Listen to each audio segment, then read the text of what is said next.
Olá! Hoje vamos mergulhar na Lei 14.133. Essa é a nova e super importante Lei de Licitações do Brasil. Basicamente, a gente pode pensar nela como um novo manual de regras sobre como o dinheiro público é gasto, sabe? E isso impacta tudo, desde a compra de material de escritório até a construção de uma hidrelétrica gigantesca. E só para ter uma ideia da escala do que estamos falando, olha só esse número: 200 milhões de reais. De acordo com a nova lei, esse é o valor mínimo para um projeto ser considerado de grande vulto. Isso já mostra, o tamanho da responsabilidade quando se trata de contratações públicas. Ok, vamos lá. Para organizar o nosso papo, a gente dividiu a análise em 5 partes. Primeiro, vamos entender o que é essa lei. Depois, os princípios que são a base dela. Em seguida, quem são os envolvidos. A gente vai ver como o processo funciona na prática e, por fim, por que essa lei é tão relevante para o Brasil. Então, começando pelo começo, o que é exatamente essa lei? Bom, é ela que estabelece as regras gerais para licitações e contratos em todas as esferas do governo federal, estadual e municipal. Uma boa analogia é pensar nela como um manual oficial que diz como o governo deve comprar e contratar. A ideia é garantir que o processo seja padronizado e siga regras claras, não importa se a compra é pequena ou uma obra gigantesca. Agora, vamos para o alicerce da lei. Toda e qualquer ação que acontece com base nela precisa seguir uma série de princípios. Eles funcionam como uma bússola moral e prática, sabe? O artigo 5 da lei lista 22 princípios, mas vamos focar aqui em alguns dos principais: legalidade, transparência, eficiência, planejamento, competitividade e um muito importante: desenvolvimento nacional sustentável. Isso aqui não é só palavra no papel, não. É a espinha dorsal de todo o sistema, criada para garantir que cada real do dinheiro público seja gasto de forma justa, inteligente e com responsabilidade.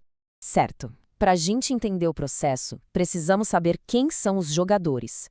A lei define muito bem os papéis, separando quem representa o governo e quem está do outro lado, competindo pelo contrato. Do lado do governo, a figura central é o agente de contratação. Pelo artigo 6, é a pessoa responsável por conduzir todo o processo, do início ao fim. Pensa nele como o gerente do projeto de licitação. E do outro lado está o licitante. A lei define como qualquer pessoa ou empresa que entra na disputa para ganhar o contrato. É a parte externa que compete para fornecer o bem ou serviço para o governo. Vamos agora para a parte mais prática. Como é que a licitação acontece de verdade com a nova lei? A legislação estrutura um processo bem claro e oferece diferentes modalidades, como se fossem ferramentas numa caixa, cada uma para um tipo de necessidade de compra. O artigo 17 define um fluxo com uma sequência lógica. Tudo começa na fase preparatória, que é o planejamento. Depois vem a divulgação do edital, a apresentação das propostas, o julgamento, a habilitação, que é para checar se a empresa pode mesmo cumprir o contrato, a fase de recursos e, finalmente, a homologação, que é o sinal verde para assinar o contrato. E qual o objetivo de ter todas essas fases? O artigo 11 deixa isso bem claro.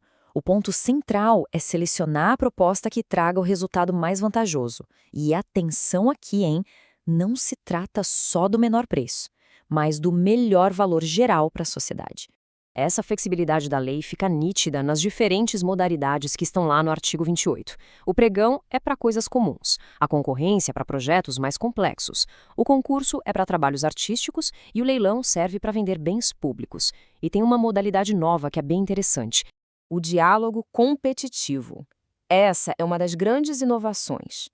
Para situações super complexas, tipo a implementação de uma tecnologia que ainda nem existe direito no mercado, a administração pública pode conversar com as empresas para juntas desenvolverem a melhor solução.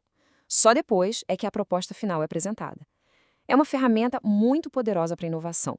Então, depois de passar por todos esses detalhes técnicos, vamos ao que interessa. Por que essa lei realmente importa? O impacto dela vai muito além da burocracia, afeta diretamente a sociedade como um todo. O artigo 11, de novo, nos dá a resposta. Os objetivos são claros: garantir o melhor valor, promover uma competição justa e, um ponto crucial, prevenir a corrupção e o superfaturamento. E, além disso, a lei busca ativamente incentivar a inovação e o desenvolvimento sustentável, o que é um benefício de longo prazo para o país. E isso tudo nos leva à grande questão. No papel, a Lei 14.133 estabelece um caminho muito promissor. A pergunta que fica no ar é: com essas novas regras, o Brasil vai conseguir, na prática, transformar seus gastos públicos, torná-los mais eficientes, mais transparentes e mais inovadores para todos nós? Bom, é o que vamos observar nos próximos anos.